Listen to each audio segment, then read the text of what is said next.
Selamat menonton dan jangan lupa di-subscribe ya. Bismillahirrahmanirrahim. Assalamualaikum warahmatullahi ta'ala wabarakatuh.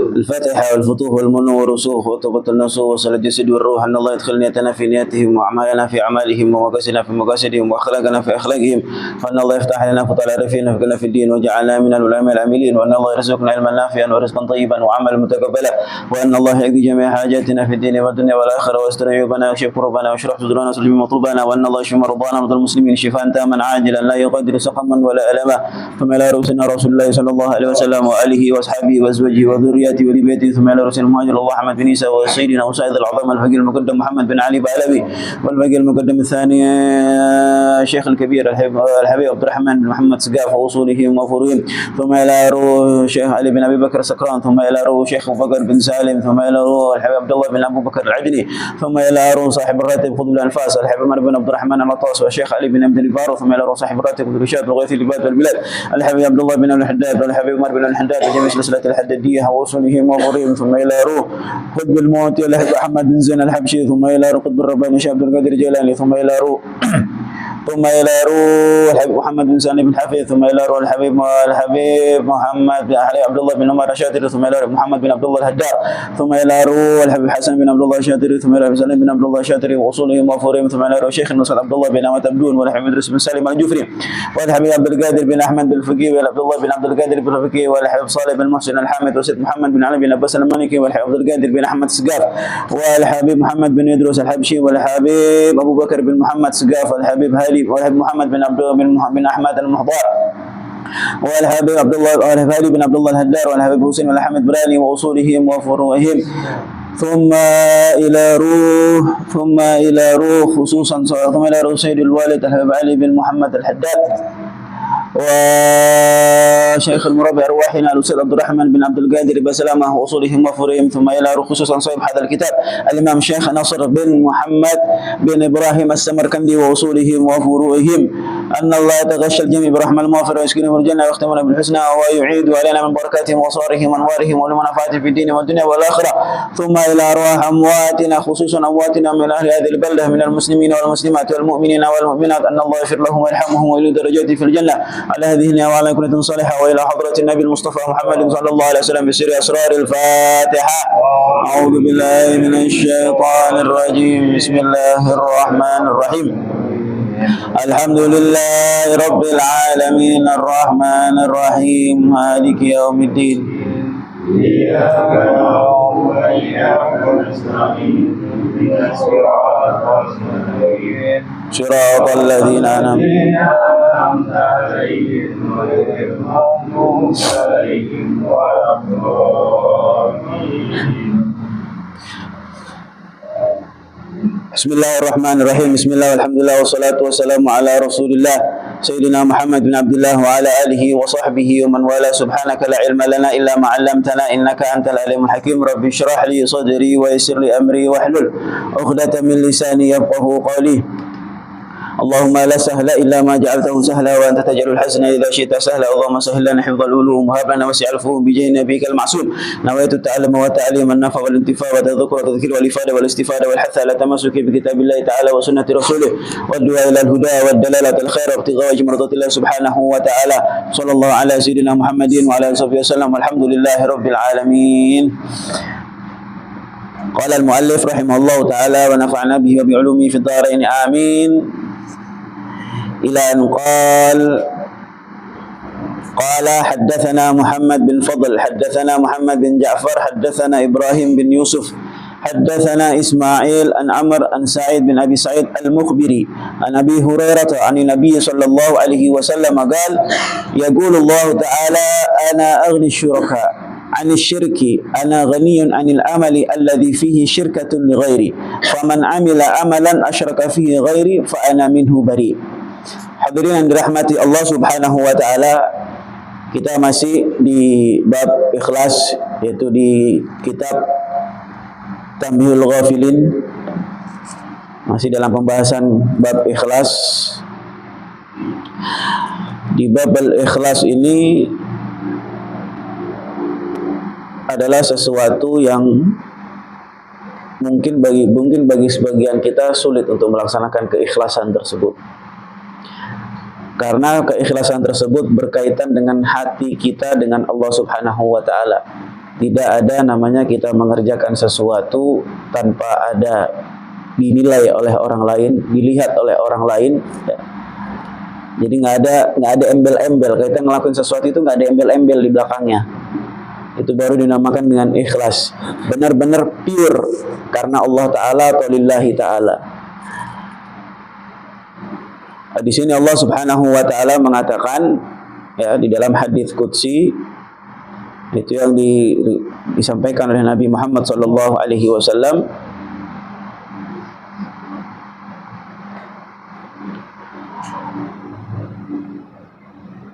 bahwasannya ana aghni syuraka 'ani syirki. Allah tidak suka dengan seseorang, bahkan Allah sangat membenci dengan seseorang yang melakukan atas dasar kesyirikan, yaitu melakukan sesuatu tanpa didasari dengan niat yang ikhlas, niat yang tulus karena Allah Subhanahu wa taala.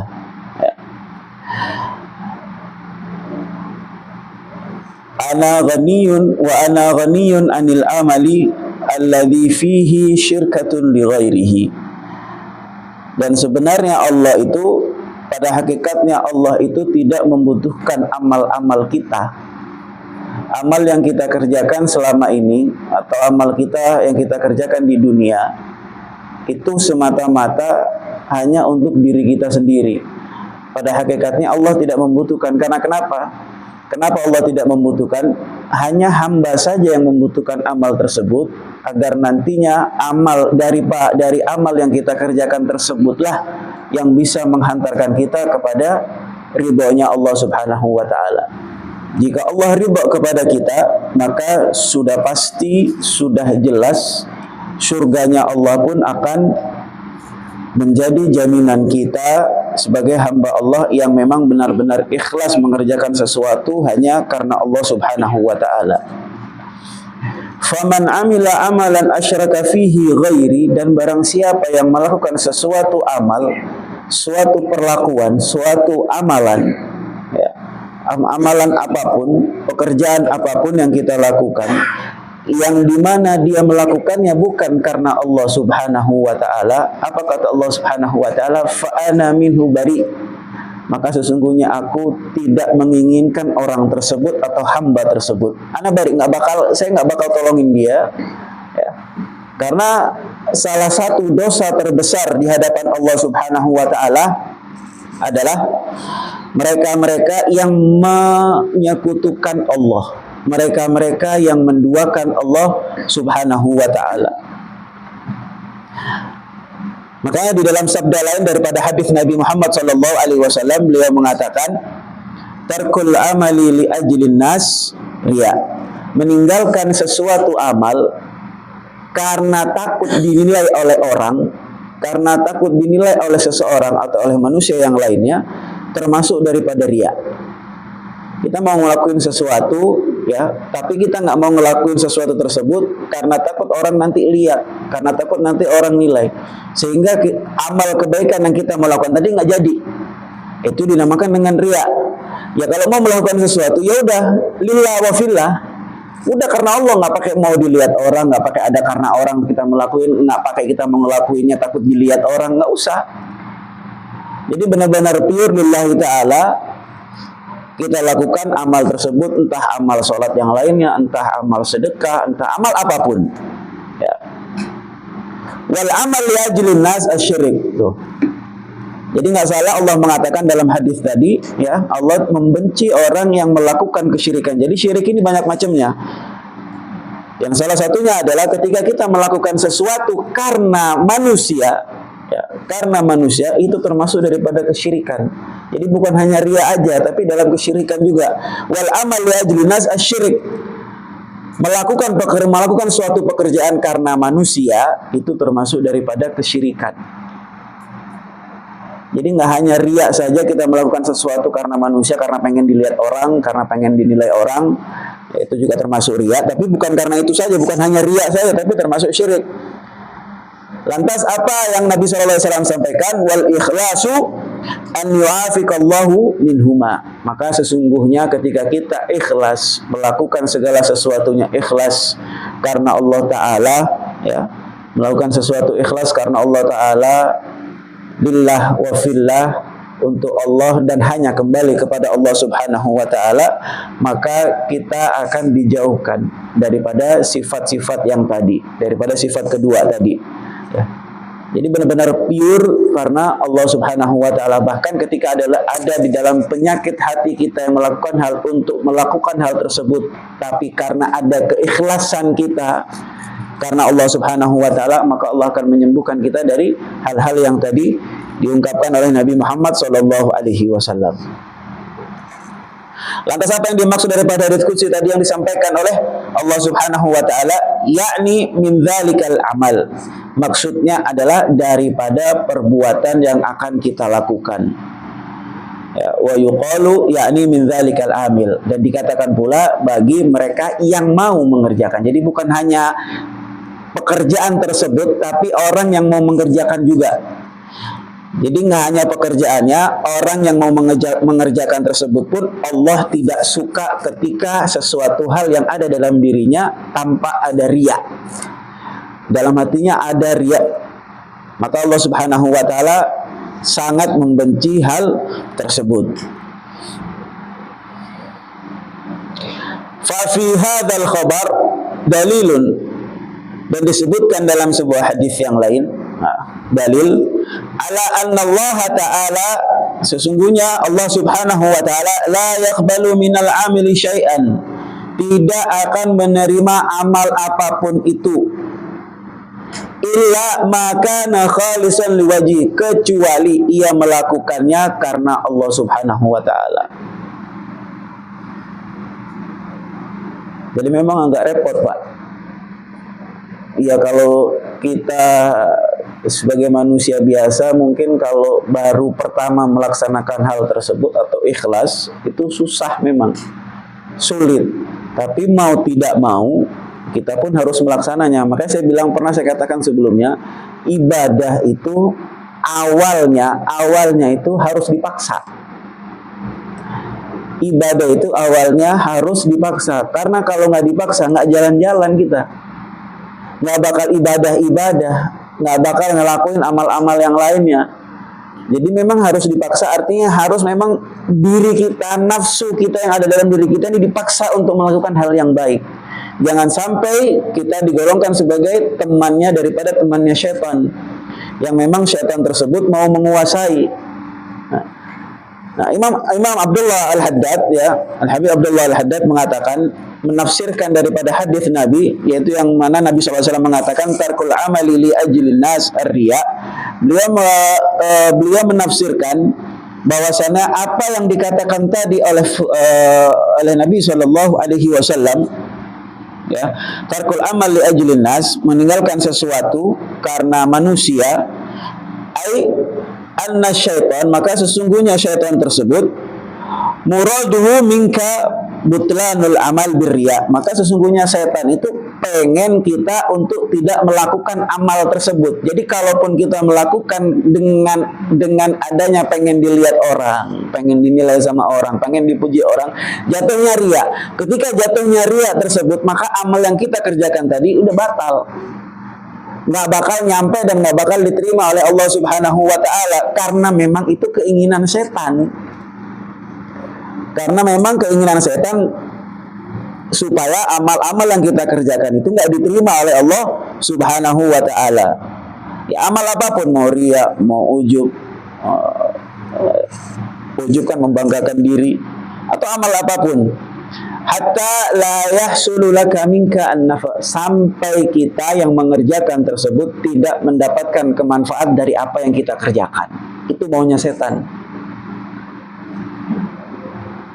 Jadi sengaja ditanamkan dalam hati kita sama setan, bahkan dibisikkan dalam telinga kita, bilang udah kerjain aja, nggak apa-apa, ada orang mau kerjain, biar orang lihat kalau ente baik, kalau ente suka sedekah, kalau ente ahli ibadah. Itu timbul bentar.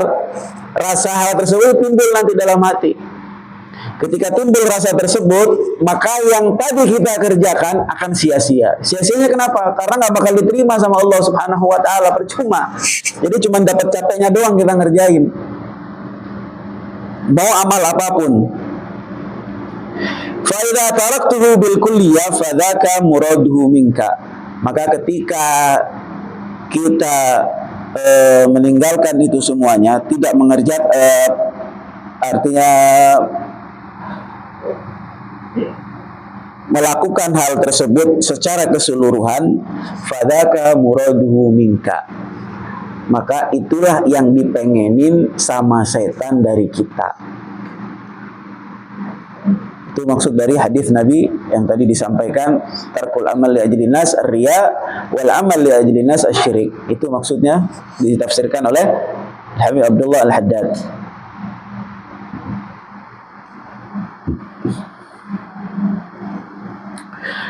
Fa'idha lam yakun khalisan fala yaqbalu minhu. Maka apabila kita mengerjakan hal tersebut bukan karena Allah, bukan karena ikhlas, tidak ikhlas dalam hati kita, artinya bukan karena Allah Subhanahu wa Ta'ala, fala yaqbalu minhu, maka amal tersebut, pekerjaan tersebut tidak akan pernah diterima oleh Allah, bahkan tertolak amal yang kita lakukan. Wala thawaba lahu fil akhirat, nggak dapat ganjaran nanti di akhirat, pahalanya juga nggak ada. Jadi percuma, udah nggak diterima sama Allah, ya jelas sudah pasti udah nggak bakal dapat ganjaran atau pahala dari Allah Subhanahu wa Ta'ala nanti di akhirat. Ya. Wa masiruhu ila jahannam, maka jalan yang akan diberikan nanti ketika mereka melakukan hal tersebut, ya udah amal nggak diterima, pahala nggak dapat, ya udah ganjarannya apa dapatnya? Ya dosa. Setelah dosa apa? Mesti masuk ke dalam nerakanya Allah. Wa dalil ala dzalika qauluhu ta'ala, dan dalil daripada hal tersebut di atas disebutkan oleh Allah Subhanahu wa Ta'ala dalam Al-Qur'an, man kana yuridul ajilata ajjalna lahu fiha. Barang siapa yang ingin disegerakan, ya, yang menginginkan sesuatu untuk disegerakan, maka Allah akan menyegerakan apa yang dia inginkan. Ya kalau apa yang disegerakannya baik, ya insya Allah akan disegerakan dengan baik. Tapi kalau memang dia pengennya hal tersebut, pengen dipuji orang, pengen dilihat sama orang, ya Allah kasih secara langsung otomatis. Ya, Allah kasih secara langsung otomatis, artinya nggak dapat pahala, amal tertolak, justru dia mendapatkan dosa dari Allah Subhanahu wa Ta'ala. Justru dia mendapatkan dosa dari Allah Subhanahu wa Ta'ala. Jadi ketika Allah memberikan sesuatu kepada setiap hambanya Allah, atau ketika kita menginginkan sesuatu dari Allah Subhanahu wa Ta'ala, ya, menginginkan sesuatu dari Allah Subhanahu wa Ta'ala, apa yang kita inginkan belum tentu Allah pun menginginkannya. Apa yang kita pengen belum tentu Allah juga pengen. Kalaupun apa yang kita pengenin Allah kasih, tapi nggak sesuai dengan apa yang kita pengenin. Misalkan kita pengen sesuatu, anggap mobil atau rumah yang bagus. Pengen mobil apa namanya? Pajero. Anggap pengen mobil Pajero. Kita pengen berdoa sama Allah Subhanahu wa Ta'ala. Tapi Allah tahu nih kalau saya kasih Pajero ntar bakal dia begini. Udah kasih Avanza aja, Veloz. Tetap dikasih sama Allah. Karena kenapa Allah ngasih hal tersebut? Allah tahu kadar iman kita kepada Allah Subhanahu wa Ta'ala. Bahkan ketika apa yang kita minta belum diberikan oleh Allah Subhanahu wa Ta'ala, Allah pun tahu. Artinya tahunya gimana? Kalau kita menginginkan sesuatu, kemudian Allah belum mengabulkan apa yang kita ingin, Allah tahu kalau seandainya saya kasih ini hambaku, dia bakal bersyukur nggak kira-kira? Dia bakal ingat sama saya nggak kira-kira? Itu maksudnya Allah Subhanahu wa Ta'ala. Kalau dia bersyukur sama aku, dia ingat sama saya, dia ingat sama aku, maka aku kasih hal tersebut. Jadi dilihat kadar iman kita, dilihat kadar kedekatan kita kepada Allah Subhanahu wa Ta'ala. Ya. Karena banyak sebagian orang mengatakan bahwa saya udah sholat, saya udah doa, tapi nggak ada yang dikabul-kabulin. Ya habis doa, udah habis doa kita pergi. Besok lagi doa lagi, udah gitu lagi. Jadi doanya nggak setiap saat, jarang-jarang doanya. Jadi kalau kita menginginkan sesuatu kepada Allah, maka berdoalah terus menerus, jangan pernah berhenti. Terus saja, terus di depan pintunya Allah kita berdoa kepada Allah di dalam sholat kita. Berdoa terus jangan berhenti. Layaknya anak kecil yang meminta sesuatu kepada orang tuanya, ya, sambil dia nangis ngerengek, kemudian ditarik bajunya itu anak oleh bajunya bapak orang tuanya oleh anaknya, saking pengennya itu anak ampe diajak. Kira-kira orang tua tega nggak untuk tidak membelikan anak tersebut sesuatu? Nggak mungkin tega. Kalau ditarik bajunya sama anaknya, kemudian ayo ayah, ayo abah, kita pergi beli mainan. Saya pengen beli mainan ini. Anak udah nangis ngerengek, tiap hari anak nangis ngerengek. Kira-kira dibeliin apa enggak?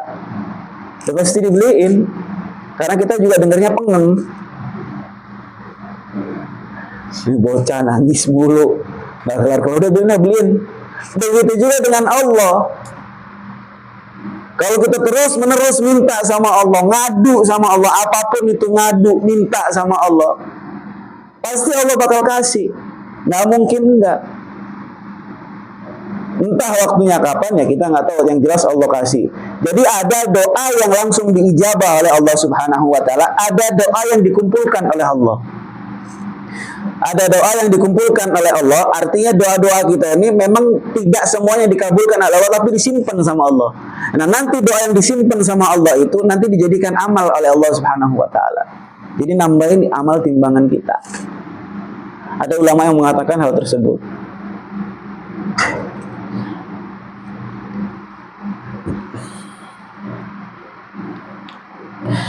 Makanya jangan pernah males kita untuk minta sama Allah Subhanahu wa Ta'ala. Justru sebenarnya, ya, kalau kita nggak pernah minta sama Allah, maka kita dikatakan sebagai orang-orang yang sombong. Jadi orang yang sombong itu bukan orang yang banyak duit, ya, yang mamerin hartanya dan lain sebagainya, yang mamerin jabatannya, kedudukannya, bukan. Tapi mereka yang tidak mau pernah meminta kepada Allah Subhanahu wa Ta'ala. Padahal dia butuh sama Allah, cuman nggak mau. Sombong. Itulah mereka orang-orang yang sombong yang dikatakan oleh Allah Subhanahu wa Ta'ala. Jadi jangan sampai kita melakukan hal tersebut.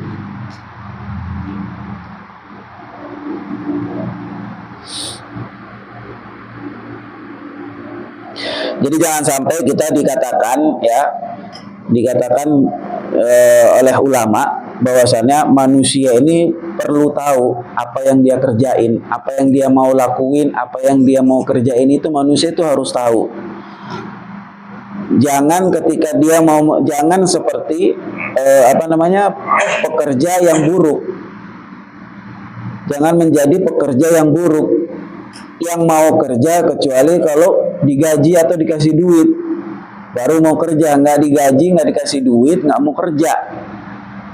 Ya, nggak dikasih duit, nggak mau kerja, nggak digaji, nggak mau kerja. Udah tahu gajinya bulanan, mintanya semingguan atau mingguan, nggak bakal dikasih.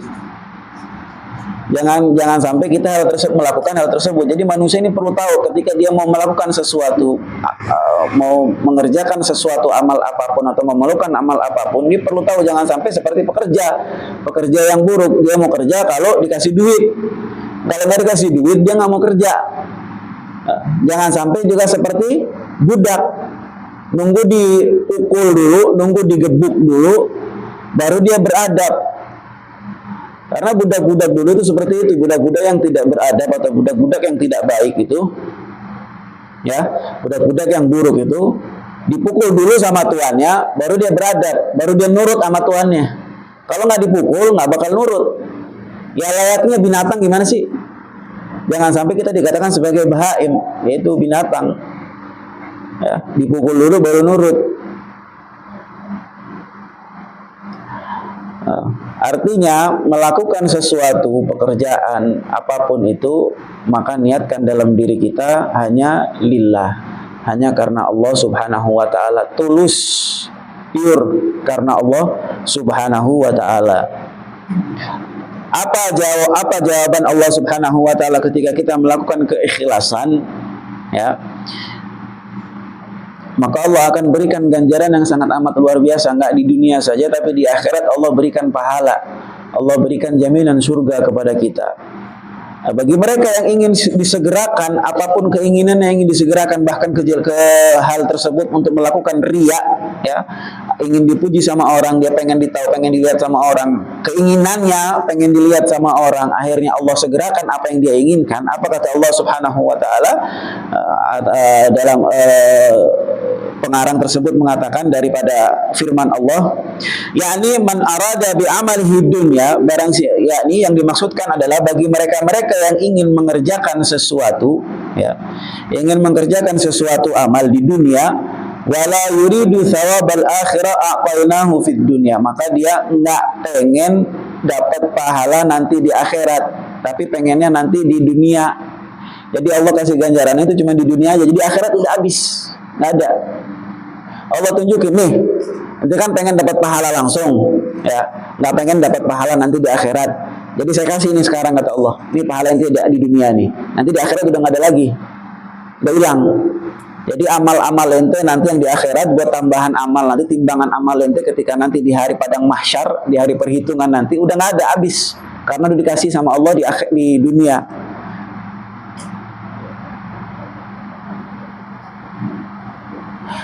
Dikasihnya pun sesuai dengan apa yang kita inginkan. Miqdaruhu ma syi'na. Miqdaruhu ma syi'na min aradid dunya liman nurid. Ya. Jadi Allah kasih sesuai dengan keinginan Allah Subhanahu wa taala dari apa-apa yang dia inginkan di dunia. Yakni liman nuridu an nuhliku. Ini mereka yang ingin kehancuran di dunianya karena mereka melakukan sesuatu bukan karena Allah Subhanahu wa taala. Jadi bukan karena lillahi ta'ala, bukan karena Allah Subhanahu wa ta'ala. Wa yuqalu liman nuridu an nu'tihi bi iradatina ay mata.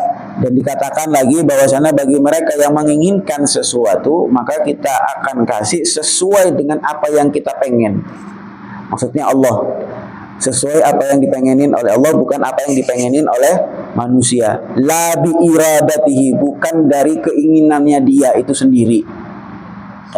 Tsumma ja'alna lahu jahannama. Ketika mereka menginginkan sesuatu agar disegerakan oleh Allah daripada hal-hal yang tidak baik, maka Allah akan berikan, ya, akan jadikan apa yang dia inginkan itu sebagai balasan nanti di nerakanya Allah Subhanahu wa taala, yakni aujabna lahu fil akhirah jahannam, yakni kita kabulkan apa yang dia pengenkan nanti di akhirat, yaitu neraka jahannam.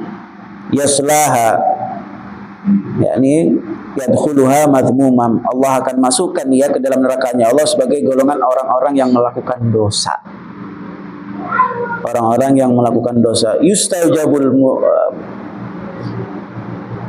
yakni bidzambi nafsihi wa yudhimmuhu ghairihi, yakni masuknya dia ke dalam surganya nerakanya Allah Subhanahu wa taala karena dosa yang ia lakukan, juga dosa daripada orang-orang yang lain yang ingin dia libatkan. Madhuran, yakni matrudan, artinya ditolak oleh Allah Subhanahu wa taala, bahkan dijauhkan oleh Allah Subhanahu wa taala daripada rahmatnya Allah Subhanahu wa taala. Wa man aradal akhirah, dan barang siapa yang menginginkan akhirat, yakni man arada thawabal akhirah, barang siapa menginginkan pahala ganjaran di akhirat kelak, wa sa'alaha sa'yaha, ya, dan mencarinya dengan amal-amal yang ia kerjakan untuk menjadi amal timbangan nanti di akhirat daripada amal-amal kebaikan, khalisan liwajhi wa mu'min, yaitu ikhlas karena Allah Subhanahu wa taala, maka dia disebut sebagai orang yang mukmin, orang yang beriman kepada Allah Subhanahu wa taala. Orang yang beriman kepada Allah Subhanahu wa taala. Makanya hadirin yang dirahmati Allah Subhanahu wa taala, ya. Kalau kita menginginkan sesuatu, apa yang kita inginkan, maka inginkan sesuatu tersebut atas dasar Allah Subhanahu wa taala. Artinya Allah nih pengen kita ini ngelibatin sesuatu, ya. Kita ini ngelibatin Allah di setiap persoalan kita, di setiap pekerjaan kita. Itu yang Allah pengenin. Setiap pekerjaan kita, di setiap langkah kita, di setiap apapun yang ingin kita lakukan, Allah itu pengen kita libatin Allah dalam hal apapun. Karena ketika kita melibatkan Allah dalam hal apapun, ya, insya Allah apa yang akan kita kerjakan pasti Allah kasih jalan kemudahan. Yang tadinya sulit Allah kasih kemudahan, yang tadinya nggak ada jalan keluarnya Allah kasih jalan keluar. Itu maksud tujuan Allah seperti itu. Makanya kenapa kita diajarkan oleh Allah tentang yang bagaimana kita ikhlas beramal karena Allah Subhanahu wa taala. Jadi kalau kita menghadirkan Allah, ya, artinya kita terus membersamai Allah dimanapun kita berada, dalam keadaan apapun, dimanapun, maka insya Allah ikhlas pun akan muncul nanti di hati kita. Sikap ikhlas itu akan muncul di hati kita ketika kita membersamai Allah dalam keadaan apapun.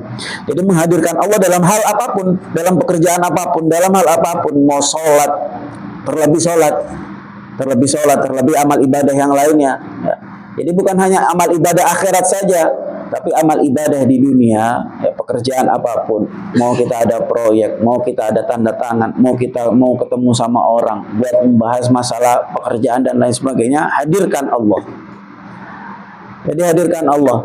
Yang tadinya kita puyeng, nggak punya jalan keluar, ketika kita hadirkan Allah terus, maka insya Allah Allah pun akan berikan jalan keluar tersebut. Dan itu nyata. Hal tersebut nyata. Ya. Hal tersebut nyata memang diberikan langsung oleh Allah Subhanahu wa taala ketika mereka selalu membersamai Allah di dalam hati mereka, ditanamkan dalam hati mereka. Ini ada Allah nih. Gimana caranya? Saya harus Allah. Mau tanda tangan baca Bismillahirrahmanirrahim.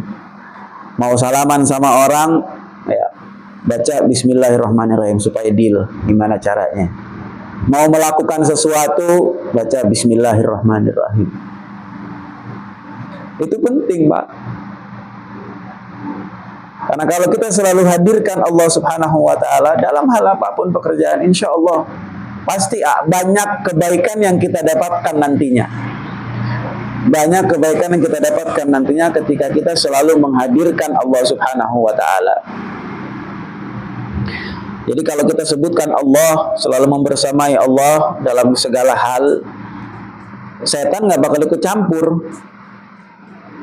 Nggak bakal ikut campur setan. Karena biasa setelah kita deal-dealan sama orang, pulang ke rumah 10 menit 15 menit kemudian ditelepon sama yang tadi kita dealan, biasa dirubah hatinya sama setan tuh. Nggak jadi akhirnya, batal. Kita mau melakukan sesuatu, ya, udah janjian sama orang, udah jam sekian janjian, dirubah tuh hatinya sama orang.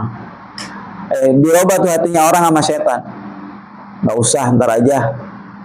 Atau bahkan dihasut orang itu, nih orang nggak baik. Jadi setan itu nggak hanya berbentuk makhluk yang seperti yang kita bayangkan, tapi setan juga bisa berbentuk manusia. Setan juga bisa berbentuk manusia, maksudnya dari golongan kita sendiri juga ada, nggak hanya dari golongan jin, nggak hanya dari golongan hal-hal yang gaib, tapi dari manusia pun ada. Kok bisa ada? Ya karena manusia tersebut telah dirasuki, telah dihasut oleh setan. Sehingga apa yang keluar dari lisannya, apa yang keluar dari mulutnya itu adalah perkataan daripada setan tersebut.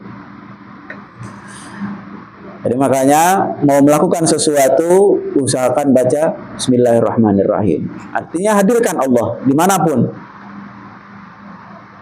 Mau jual apapun, baca Bismillahirrahmanirrahim. Mau ngambil somai, Bang, baca Bismillahirrahmanirrahim. Pokoknya mau apapun, mau bangun rumah, baca Bismillahirrahmanirrahim. Apapun, insya Allah, selama kita menghadirkan Allah di setiap kehidupan kita, Allah pasti akan berikan ganjaran tersebut, yaitu berupa keberkahan, ya, kemudahan dan kelancaran yang akan kita dapatkan.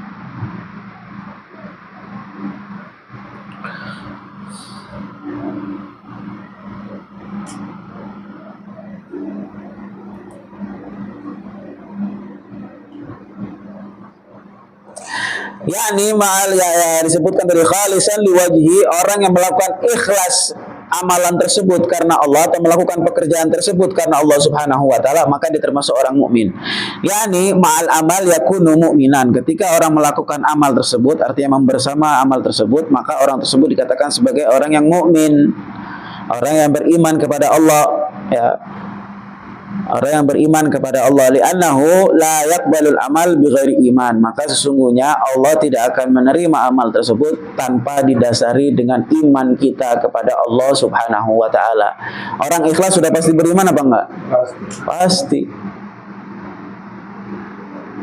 Sudah pasti dia mukmin, pasti. Orang yang ikhlas sudah pasti mukmin, sudah pasti beriman kepada Allah Subhanahu wa taala. Makanya nggak bakal ditolak amalan orang mukmin, orang yang beriman kepada Allah, ya, apapun amalan tersebut nggak bakal ditolak oleh Allah, ya, amal kebaikan apapun itu nggak bakal ditolak oleh Allah, karena memang amalnya didasari dengan atas iman, didasari atas nama iman, insya Allah bakal diterima oleh Allah Subhanahu wa taala. Yani alladzi ya'maluna wa yatlubuna thawabal akhirah. Mereka orang yang mukmin, orang yang beriman, orang yang mengharapkan ridha dari Allah, yang hanya mengerjakan sesuatu hanya karena Allah Subhanahu wa taala. Mereka lah yang mengharapkan pula pahala dari Allah Subhanahu wa taala di akhirat kelak. Ya. La ya'maluna liriya'id dunya. Mereka tidak mengerjakan segala sesuatu hanya karena riya yang ia kerjakan di dunia. Karena sa'ihum masykura. Maka sesungguhnya amal-amal mereka pun bakal diterima, yakni amaluhum maqbula. Amal-amal mereka bakal diterima oleh Allah Subhanahu wa taala. Allah mengatakan kullan numiddu haula'i wa haula'i min ata'i rabbik, yakni yu'ti kilal fariqaini min rizqi rabbik. Jadi apa yang kita kerjakan, ya, mengharapkan hanya karena Allah Subhanahu wa taala, maka Allah akan berikan dari hal tersebut daripada rizki yang akan diberikan langsung oleh Allah kepada kita. Rizki ini nggak berbentuk uang saja, Pak, ya. Rizki ini nggak berbentuk uang saja, banyak rizki ini.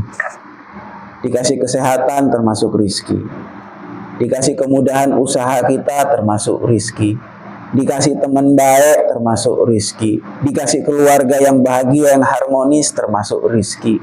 Jadi rizki nggak melulu uang. Jadi jangan termindset di pikiran kita bahwa rizki itu berbentuk uang, enggak. Ntar dikasih apa, Allah nggak dikasih rezeki uang, kitanya ngambek sama Allah. Akhirnya ngambek, udah nggak mau doa lagi, malah kadang ninggalin sholat. Jangan sampai hal tersebut, bahwa rezeki itu nggak melulu yang namanya dengan uang. Rezeki itu banyak hal. Dikasih kesehatan sama Allah, rezeki. Dikasih panjang umur sama Allah, rezeki. Dikasih teman baik sama Allah, rizki, ya, kita bisa menyambung tali silaturahim dengan teman saudara yang lainnya, rizki. Dikasih keluarga yang bahagia, yang harmonis, rizki. Jadi rizki itu nggak melulu hanya dengan uang saja. Wa makana ata'u rabbika mahdzura, ya, yakni makana rizqu rabbika mamnu'an minal mu'min wal kafir wal bar wal fajir. Jadi artinya rizki yang Allah berikan itu tidak akan pernah sampai kepada mereka yang tidak mukmin, kepada mereka yang kafir, ya, kepada mereka yang fajir. Yang fajir ini yang melakukan banyak amal keburukan, melakukan buruk terus. Faqad bayan Allah Ta'ala fi hadhil ayah anna man amila li ghairi wajhillah fala thawaba lahu fil akhirah. Jadi apa yang sudah ditegaskan tadi, ini kembali lagi nih maksudnya ke awal. Jadi apa yang dikerjakan oleh Allah, oleh kita semuanya tadi, ya, bukan karena Allah Subhanahu wa taala pekerjaan tersebut kita kerjakan, fala thawaba lahu fil akhirah, maka tidak akan mendapat ganjaran dari Allah Subhanahu wa taala dari apa yang kita kerjakan nanti di akhirat. Wa ma'wahu jahannam, maka tempatnya nanti bagi mereka-mereka yang melakukan sesuatu bukan karena Allah, tempat mereka adalah neraka jahanam. Ya. neraka jahanam. Wa man amila liwajillahi ta'ala fa'amaluhu maqbul, dan barang siapa yang melakukan sesuatu karena Allah Subhanahu wa taala, maka amal-amalnya sudah pasti diterima oleh Allah Subhanahu wa taala. Wa idza amila li ghairi wajillahi ta'ala, apabila kita melakukan sesuatu bukan karena Allah Subhanahu wa taala, ya, fala nasiba lahu min amalihi illa al-ana'i wat ta'abi kama jaa fil khabar. Kita nggak dapat apa-apa, yang kita dapetin cuma capek doang, nggak dapat ganjaran, nggak dapat pahala, yang kita dapetin cuma capek doang, cuman capek aja yang kita dapetin, selebihnya nggak ada, yang kita dapetin. Jadi percuma, sia-sia. Jadi apa yang kita kerjakan bukan karena Allah Subhanahu wa taala, maka amal tersebut akan sia-sia. Udah tertolak, ya udah, kita nggak dapat rahmat dari Allah, bahkan dijauhkan daripada rahmat Allah. Amal kita tertolak, nggak dapat pahala di akhirat, bahkan kita ditempatkan di tempat nerakanya Allah bersama mereka-mereka yang melakukan sesuatu bukan karena Allah, ya. Habis itu selama kita mengerjakan hal tersebut di dunia, yang kita dapetin cuman capek doang, nggak dapat apa-apa, nggak dapat yang lainnya, nggak dapat pahala, nggak dapat, capek iya. Jadi sia-sia, sayang.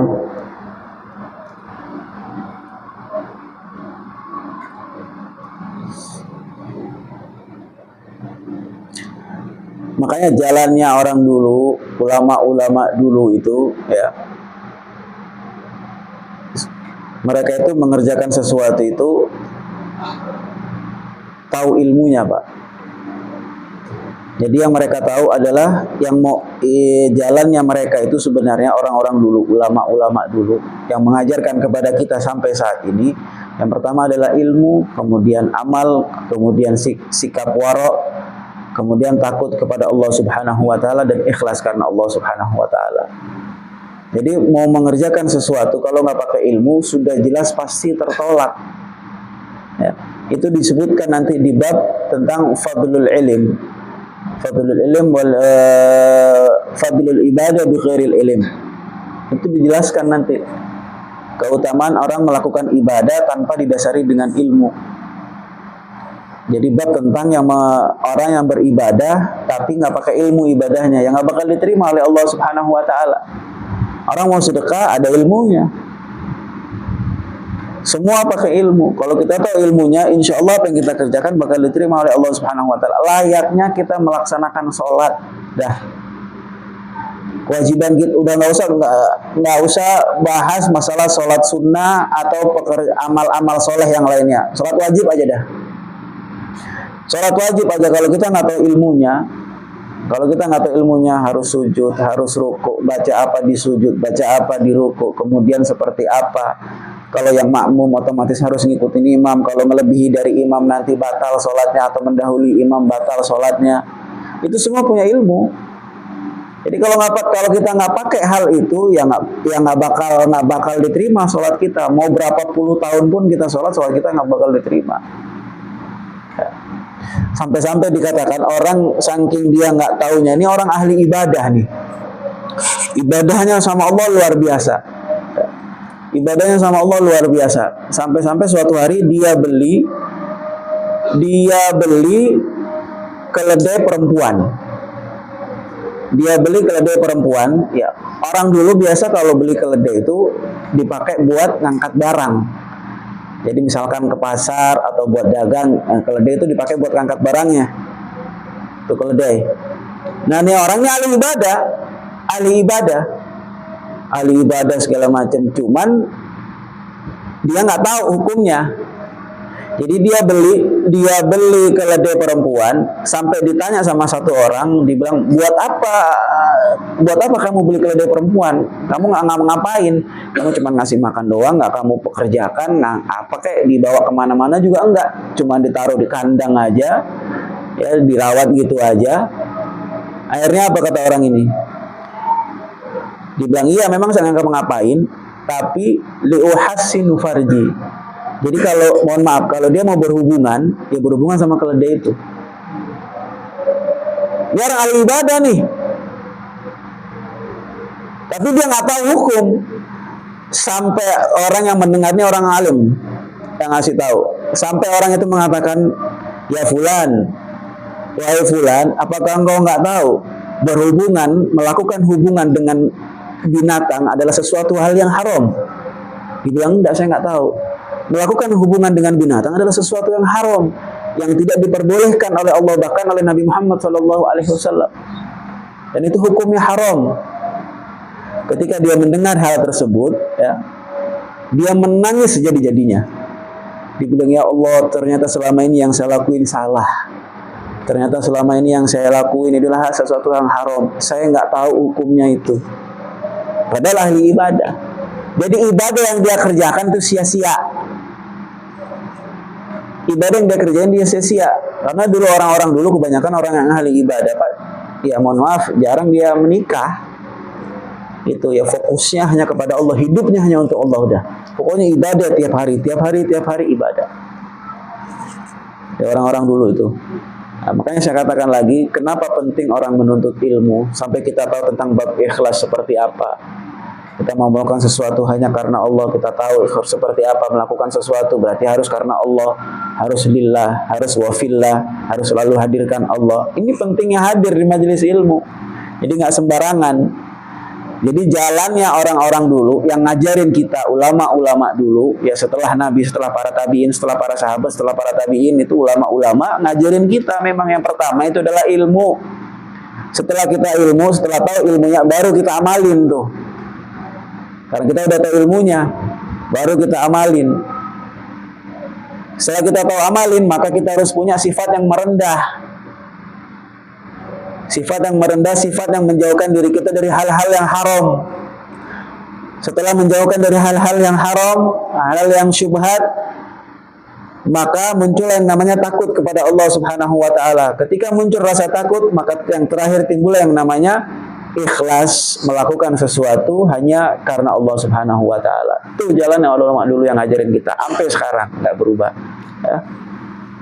Jadi lakukanlah amal yang kita kerjakan ini hanya karena Allah Subhanahu wa Ta'ala. Hadirkan Allah di setiap langkah kita, di setiap pekerjaan kita, dimanapun kita berada, hadirkan Allah Subhanahu wa Ta'ala, agar Allah selalu membersamai kita. Ketika Allah membersamai kita, maka insya Allah apa yang kita kerjakan, apa yang kita lakukan, insya Allah Allah akan berikan kemudahan, Allah akan berikan kelancaran, dan Allah akan berikan ganjaran pahala nanti di akhirat kelak. Amin.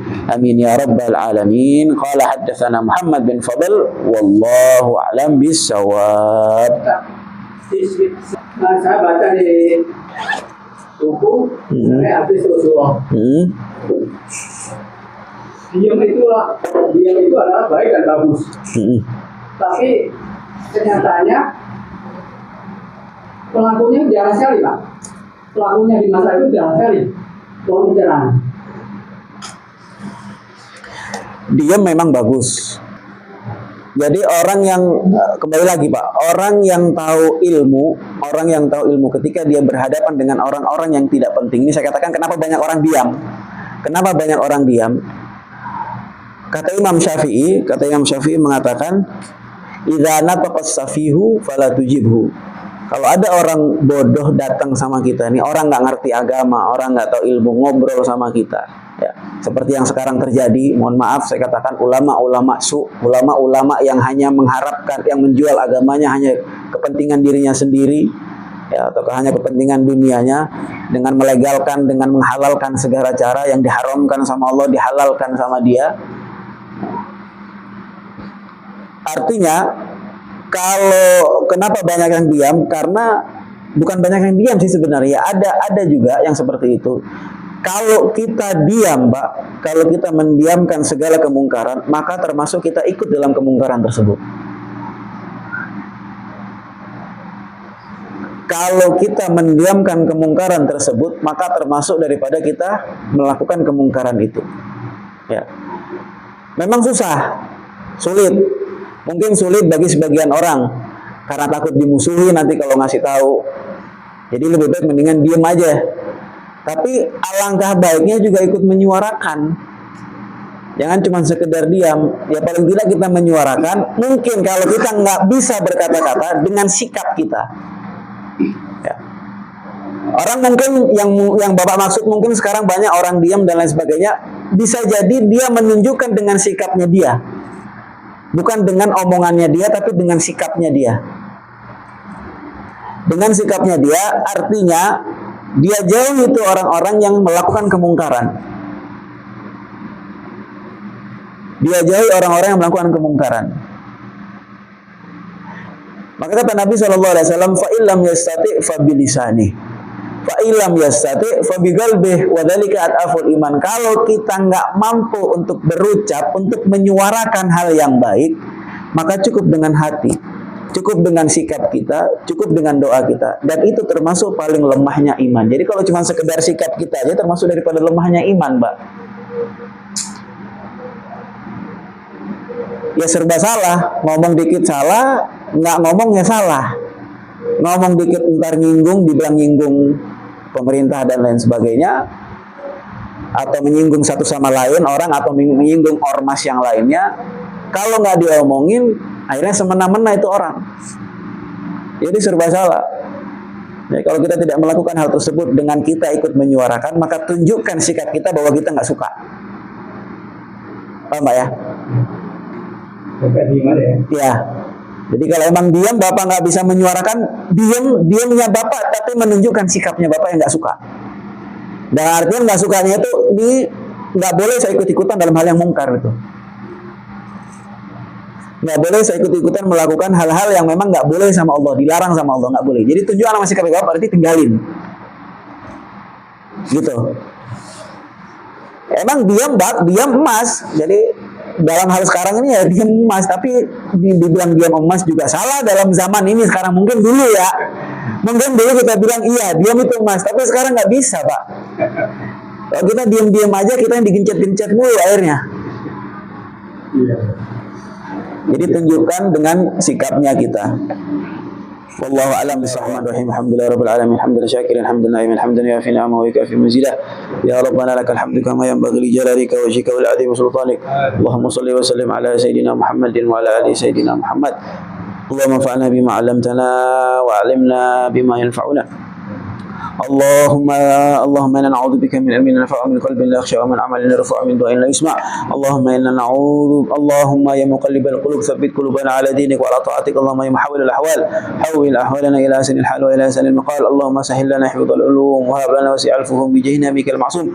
وصلى الله على سيدنا محمد وعلى آله وصحبه وسلم. الحمد لله رب العالمين. السلام عليكم ورحمة الله تعالى وبركاته.